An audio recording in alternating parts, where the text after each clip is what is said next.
Jesus said a house divided against itself falls. You cannot succeed and have constant division and disagreement. Amos 3:3 says, can two walk together unless they are agreed? The answer is no. Marriage is the closest and longest journey in all of life. And Amos asked a question, are you going to be able to walk together unless you first agree, prior agreement? The answer is no, you're going to fight constantly. And so you have to be in agreement. Let me talk about budgeting for just a minute. Now, having a budget with all the numbers on a page and legalistically sticking to that budget does not necessarily improve your marriage. In fact, it can really be counterproductive if it's legalistic and it's not done properly. But I want to talk to you about the benefits of budgeting because it's very important. The first benefit of budgeting is you make financial decisions in advance and take the emotion out of it. When you have no budget, you have no plan, and your financial decisions are made circumstantially, moment by moment, they're the most emotional decisions that you can make under the most subjective type of an environment that's wrong. When you sit down and make a budget, it means you're making your decisions outside of that emotional type of an environment. Secondly, the power of a budget is it forces you to agree on values and priorities. It's not the numbers on the page. It's your value system. You sit down with a budget and you say, we're going to make $5,000 this month, okay? Do we give to the Lord? Are we going to tithe? Do we believe in tithing? Are we going to save for our children's future? Are we going to send our children to private school? Are we going to do that? Because if we're going to do that, we need to be saving. Are we going to buy a bigger car, or are we going to have a smaller car and save for a vacation this summer with our kids? I mean, what are our values? It's not an issue of dollars, it's an issue of values. And in budgeting, we agree on our values.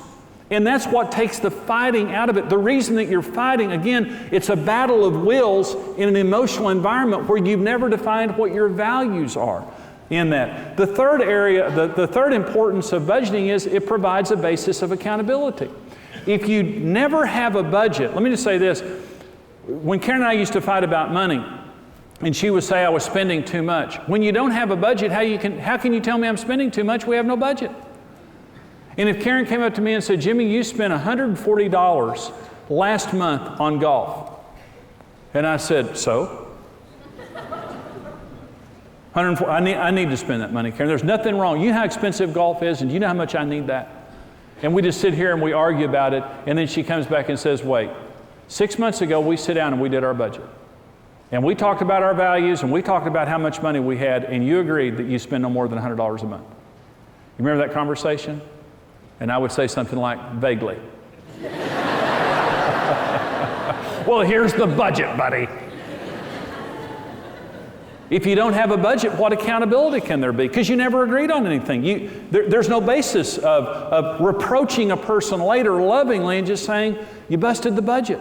We've gone over in that area. And again, the purpose of a budget is not to be legalistic, it's to be accountable, to make decisions out of the emotional environment, to agree on your values, and to establish some basis of accountability. And the other thing about budgeting is the conflict is more manageable. If you're sitting down doing a budget and you're sitting there having a conversation about your values and expenses and things like that, you may argue. You probably will argue. But it's much more manageable conflict when you do it beforehand. And if you sit down and hammer out the process of budgeting and it takes you a month, do you realize a difficult month of coming up with a budget can mean 5 years of never fighting again about money?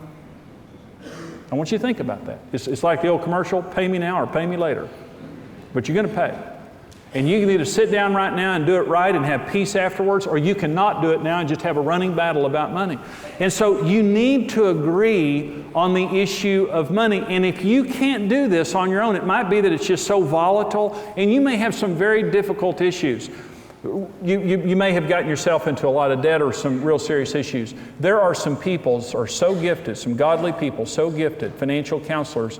You can find them in your local area. You can find them in churches. Go on the internet, but you can find Christian people who do it for no charge. And you can go to a good Christian counselor. Let them help you formulate a plan and walk you out of that. Let me tell you the most important thing. You take your financial problems and lay them down in front of God and say, God, we need a miracle, and we submit our finances to you. God can get you out of debt. He can turn your financial situation around whenever you submit it to Him. But you need a budget. You need a basis of agreement. Thank you for joining us. Partner with Marriage Today and receive the Marriage on the Rock series on CD or DVD. Follow your interests and get social by connecting with Jimmy and Karen and the Ministry of Marriage Today on Twitter.